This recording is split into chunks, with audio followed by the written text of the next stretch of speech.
Imagine spending your whole life dreaming of America, the land of promise, the place where hard work is rewarded, where opportunity is said to be equal, where anyone, no matter where they were born, can rise.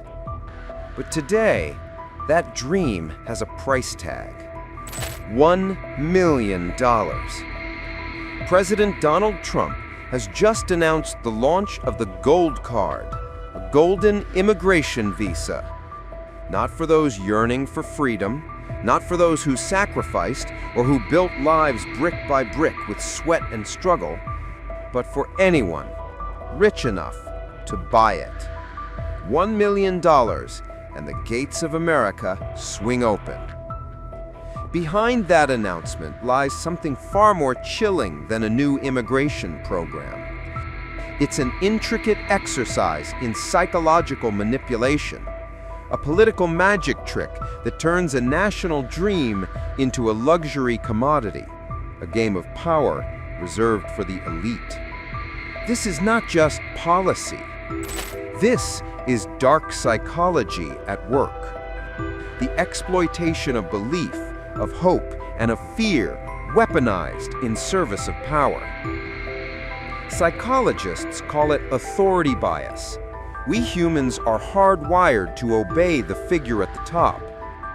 When a president declares something, people rarely ask, "Is this fair?"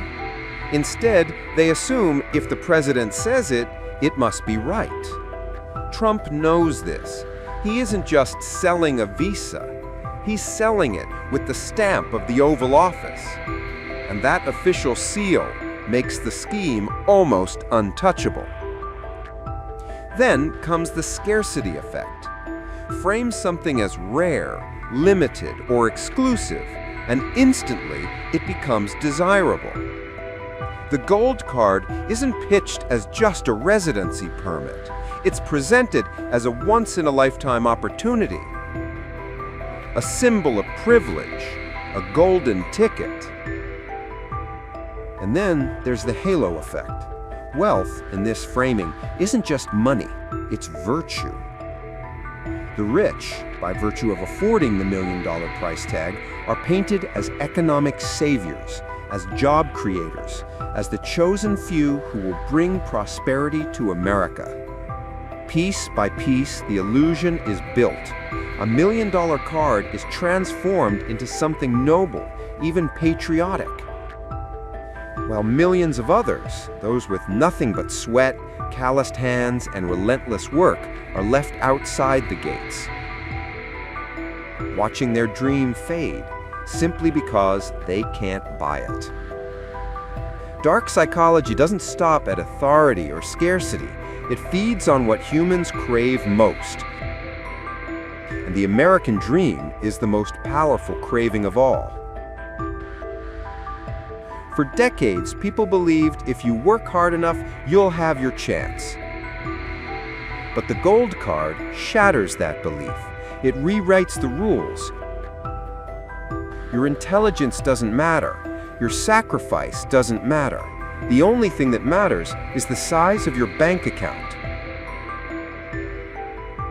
This is called hope manipulation. First, give people the spark of belief the dream is alive. Then, rip it away with a condition so unreachable it turns hope into despair. Paired with hope comes fear. In psychology, it's called fear of exclusion. The moment you hear about the Gold Card, a thought creeps in. If I don't have this, will I be left behind? Will my children lose their chance to ever be American citizens?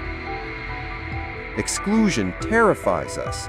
To be shut out of the tribe, the community, the dream, that fear is one of the most powerful motivators in human psychology. And Trump's Gold Card plays that note like a piano. Picture this, a struggling immigrant family, crammed into a small apartment. The TV flashes news of the Gold Card. For one moment, their eyes light up. Maybe, just maybe, this is their chance. And then the number appears on screen.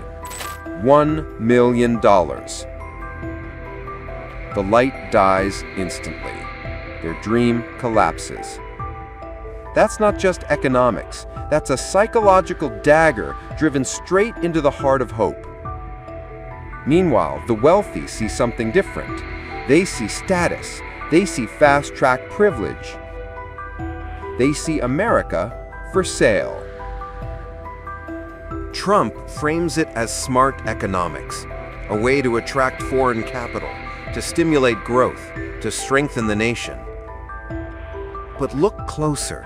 This isn't just an economic maneuver. It's framing psychology, a deliberate reframing of values. By setting the price of entry at $1 million, a message is sent. The American dream is no longer universal. It is no longer earned through grit or sacrifice.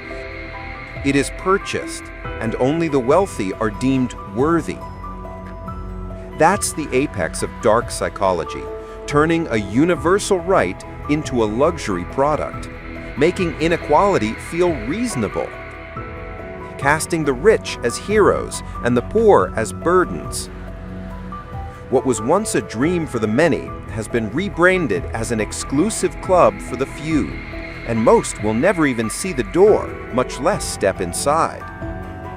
Now ask yourself, what happens when a society starts selling dreams instead of sharing them? What happens when power and money dictate not only policy, but perception? The Gold Card isn't just an immigration program. It's a psychological mirror reflecting a cold truth about the world we live in. That hope can be monetized, fear can be marketed, and belief can be bought and sold like stock. Picture a scale.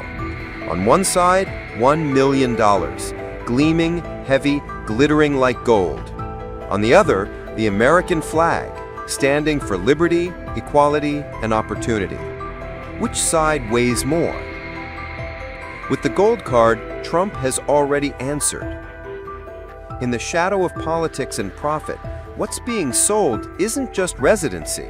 What's being sold is trust, fairness, and the very soul of the American dream. $1 million may buy a card, but can it buy legitimacy? Can it buy justice? Can it buy the moral authority of a nation built on the idea that all men are created equal? That's the question history will have to answer.